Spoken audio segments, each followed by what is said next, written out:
নমস্কার বন্ধুরা, আপনাদের সকলকে স্বাগত জানাই আজকের এই গুরুত্বপূর্ণ ভিডিওতে। কেন আজকের এই ভিডিওটি অত্যন্ত গুরুত্বপূর্ণ হতে চলেছে, কেননা আজকের এই ভিডিওটি দুটি নোটিশ নিয়ে আমরা আলোচনা করব। তাছাড়া আমরা বিস্তারিত দুটি বিষয় নিয়ে গুরুত্ব সহকারে আমরা আলোচনা করব আজকের এই ভিডিওটিতে। ঠিক আছে, তো অবশ্যই কিন্তু ভিডিওটি শুরু থেকে শেষ পর্যন্ত দেখবেন। চলুন শুরু করা যাক। প্রথমে আসি যে সুপ্রিম কোর্টের রায় অনুযায়ী রাজ্য সরকারি কর্মচারীরা যখন বকেয়া ডিএ বা মহার্ঘ ভাতার আশায় বুক বাঁধছেন, তখন রাজ্যের lakh lakh grant in aid কর্মী, শিক্ষক, শিক্ষাকর্মী এবং পঞ্চায়েত ও পৌরসভার কর্মীদের ভবিষ্যৎ কি? হ্যাঁ বন্ধুরা, ঠিকই শুনেছেন, সেটাও কিন্তু আজকের এই ভিডিওতে থাকছে। তাছাড়া আপনাদের 25% বকেয়া ডিএ কবে মিটবে, নাকি আপনারা বঞ্চনার শিকার হয়ে থেকে যাবেন? তাছাড়া আজকের এই ভিডিওর প্রথম অংশে আমরা এই চরম গুরুত্বপূর্ণ বিষয়টি নিয়ে গ্রাউন্ড রিয়েলিটি এবং অফিসিয়াল চিঠির ভিত্তিতে আলোচনা করব। ঠিক আছে, এবং ভিডিওর দ্বিতীয় অংশটি সবচেয়ে গুরুত্বপূর্ণ হতে চলেছে। হ্যাঁ বন্ধুরা, ঠিকই শুনেছেন, ভিডিওর দ্বিতীয় অংশটি সবচেয়ে গুরুত্বপূর্ণ হতে চলেছে। সেটা হচ্ছে যে রাজ্যের সমস্ত সম্মানীয় পেনশনভোগী এবং ফ্যামিলি পেনশনারদের জন্য সবচেয়ে বেশি গুরুত্বপূর্ণ হতে চলেছে। সেটা হচ্ছে বাজেটে ঘোষিত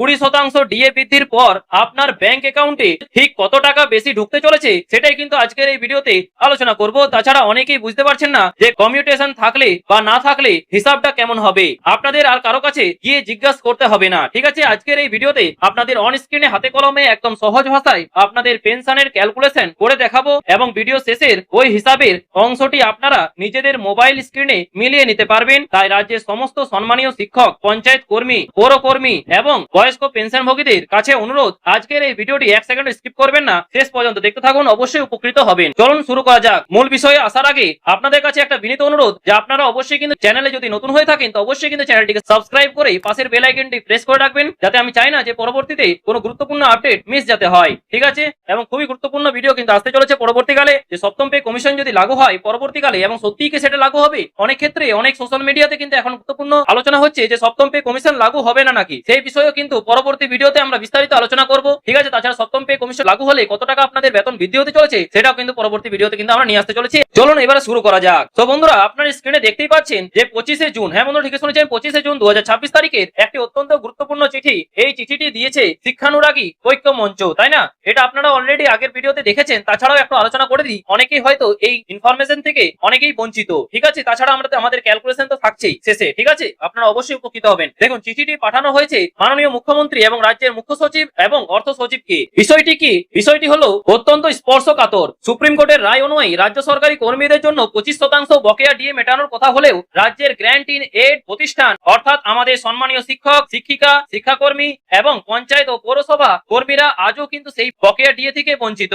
আপনারা দেখুন, চিঠিতে শিক্ষানুরাগী ঐক্য মঞ্চের সাধারণ সম্পাদক কিঙ্কর অধিকারী মহাশয় স্পষ্টভাবে উল্লেখ করেছেন যে গত 10ই এপ্রিল 2026 তারিখে অর্থ দপ্তর থেকে একটি মেমোরেন্ডাম জারি করা হয়েছিল। সেখানে বকেয়া ডিএ বা মহার্ঘ ভাতা প্রদানের জন্য স্ট্যান্ডার্ড অপারেটিং প্রসিডিওর বা এসওপি প্রস্তুত করে প্রশাসনিক দপ্তরগুলিকে নির্দেশ দেওয়া হয়েছিল, অর্থাৎ নীতিগতভাবে সরকার এই কর্মীদের ডিএ দেওয়ার বিষয়টি স্বীকৃতি দিয়েছে। কিন্তু গ্রাউন্ড রিয়েলিটি কি জানেন? বাস্তবটা হলো যে নতুন সরকারের বাজেটে এই বকেয়া 25% ডিএ মেটানোর ব্যাপারে কোনো স্পষ্ট উল্লেখ নেই। হ্যাঁ বন্ধুরা, ঠিক শুনেছেন। তাছাড়া অর্থমন্ত্রীর বক্তব্যেও কিন্তু বিষয়টি শোনা যায়নি। এই বৈষম্য কেন?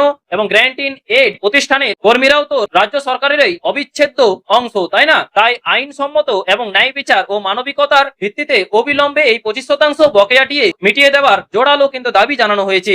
আমরাও কিন্তু আমাদের চ্যানেলের পক্ষ থেকে আশা রাখবো যে সরকার এই সম্মানীয় কর্মীদের প্রতি আর উদাসীন না থেকে খুব দ্রুত এই সমস্যার সমাধান করবে। চলুন এবার চলে আসি তার পরের অংশে, যেটা হচ্ছে দ্বিতীয় অংশে চলে আসা যাক, যেটার জন্য আপনারা অনেকে অপেক্ষায় ছিলেন এবং অনেকক্ষণ ধরে আপনারা আশায় ছিলেন। চলুন দ্বিতীয় অংশে আসা যাক। তো এই ছিল কর্মরত এবং গ্র্যান্ট ইন এইড কর্মীদের জন্য আপডেট। কিন্তু যারা জীবনভর সরকারের সেবা করে আজ অবসর গ্রহণ করেছেন, সেই সমস্ত সম্মানীয় পেনশনভোগীদের কি হবে, সেটাই কিন্তু আমাদের বাজেটে, অর্থাৎ 22শে জুন আমাদের রাজ্য বাজেটে যে 20% ডিএ বৃদ্ধির কথা বলা হয়েছে, তার লাভ আপনারা কিভাবে পাবেন। চলুন, আপনারা অনেকেই আমাকে কমেন্ট করেছেন যে আমি তো কিছু টাকা কমিউট করেছি, তাহলে আমার হিসাবটা কি হবে, বা আমি ফ্যামিলি পেনশন পাই, আমার কত টাকা বাড়বে। তাহলে আপনাদের উদ্দেশ্যে জানিয়ে রাখি যে আপনাদের আর কোনো চিন্তা নেই। আপনারা নিজেদের পিপিও, হ্যাঁ বন্ধুরা ঠিক শুনেছেন, পিপিও অর্থাৎ পেনশন পেমেন্ট অর্ডার, বইটি হাতে নিন বা মনে করে দেখুন যে আপনার বর্তমান পেনশন কত। আমি এবার স্ক্রিনে একটি সম্পূর্ণ হিসাব দেখাচ্ছি, আমি লাইন ধরে ধরে আপনাদের পড়ে শোনাবো এবং বোঝাবো। আপনারা শুধু আপনাদের অ্যামাউন্টটা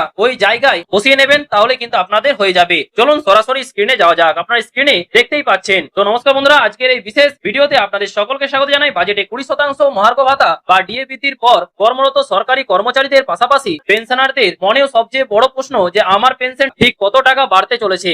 অনেকেই বুঝতে পারছেন না যে কিভাবে এই নতুন দিয়ে এর ক্যালকুলেশন করতে হবে। তাই আজকের এই ভিডিওতে আমরা একদম সহজ ভাষায় হাতে কলমে হিসাব করে দেখিয়ে দেবো যে একজন মূল পেনশনার এবং ফ্যামিলি পেনশনারির পেনশন ঠিক কতটা টাকা বাড়বে বা কতটা বাড়বে। আপনি যদি পেনশন কমিউট করে থাকেন বা না করে থাকেন, দুই ক্ষেত্রেই হিসাবটা কেমন হবে তা আজ কিন্তু পরিষ্কার হয়ে যাবে। ঠিক আছে, তাই ভিডিওটি না টেনে অবশ্যই কিন্তু মনোযোগ সহকারে দেখতে থাকুন। দেখুন, ক্যালকুলেশনে যাওয়ার আগে আমাদের জানতে হবে যে পেনশনার মূলত দুই প্রকারের হয়ে থাকেন। ঠিক আছে, প্রথমত মূল পেনশনার অর্থাৎ রেগুলার পেনশনার, অর্থাৎ যিনি নিজে চাকরি করতেন এবং অবসর গ্রহণের পর বর্তমানে পেনশন পাচ্ছেন। আর দ্বিতীয়ত ফ্যামিলি পেনশনার, অর্থাৎ মূল পেনশনারের অবর্তমানে যার পরিবারের যিনি পেনশন পাচ্ছেন। আবার মূল পেনশনারদের ক্ষেত্রে হিসাবটা দুই ভাবে হয়, যারা পেনশন কমিউটেশন করেননি এবং যারা করেছেন। চলুন ধাপে ধাপে প্রতিটি বিষয় উদাহরণ সহ বুঝে নিই। প্রথম ধাপ হচ্ছে বেসিক পেনশন বের করার নিয়ম। যে কোনো ক্যালকুলেশন করার আগে সবচেয়ে জরুরি হলো যে আপনার বেসিক পেনশন, হ্যাঁ বন্ধুরা ঠিক শুনেছেন, আপনার বেসিক পেনশন এর পরিমাণটা জানা।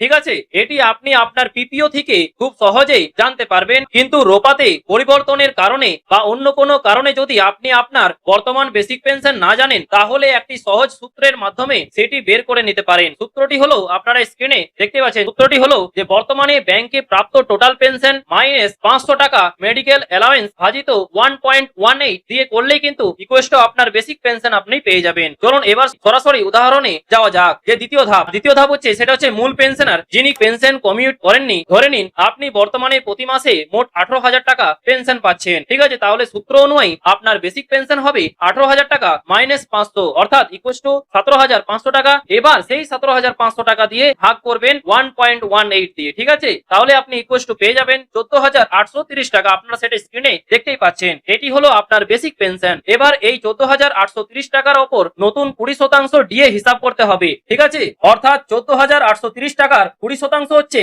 সেটা আপনারা দেখতেই পাচ্ছেন, ইকুয়াল টু 2,966 টাকা, তাই না? তাহলে আপনার পেনশন বৃদ্ধি পেল 2,966 টাকা। আর তাছাড়া 1/10/2026 থেকে আপনার নতুন টোটাল পেনশন বেড়ে দাঁড়াবে 18,000 টাকা প্লাস 2,966 টাকা ইকুয়াল টু 20,966 টাকা। মানে বুঝতেই পারছেন কতটা পরিমাণে বাড়তে চলেছে, তাই না? আপনারও সেটা বুঝতে পারছেন। আর তাছাড়া এই বর্ধিত পেনশনটি আপনি নভেম্বর মাসের অর্থাৎ 1 নভেম্বরে কিন্তু আপনি আপনার ব্যাংক অ্যাকাউন্টে পেয়ে যাবেন। সেটাই কিন্তু আপনারা অলরেডি জানেন, তাই না? এবার আসা যাক তাদের কথাই যারা পেনশন কমিউট করেছেন। এক্ষেত্রে প্রথমেই আপনাকে আপনার পিপিও দেখে নিতে হবে যে আপনি ঠিক কত টাকা কমিউট করেছেন। ঠিক আছে, ধরে নিন আপনি বর্তমানে ব্যাংকে 18,000 টাকা পেনশন পাচ্ছেন। ঠিক আছে, এবং আপনার পিপিও অনুযায়ী আপনি আরো 3,000 টাকা কমিউট করেছেন। তাহলে সূত্র অনুযায়ী প্রথমে এই দুটো যোগ করতে হবে, 18,000 টাকা প্লাস 3,000 টাকা ইকুয়াল টু 21,000 টাকা। বুঝতে পারছেন আশা করছি। তাছাড়া এবার বেসিক বের করার সূত্র, সেটা হচ্ছে 21,000 টাকা মাইনাস 500 টাকা করবেন, ভাজিত 1.18 দিয়ে যদি ভাগ করেন তাহলে কিন্তু ইকুয়াল টু আপনি পেয়ে যাবেন 17,372 টাকা। ঠিক আছে, এটি আপনার কিন্তু বেসিক পেনশন।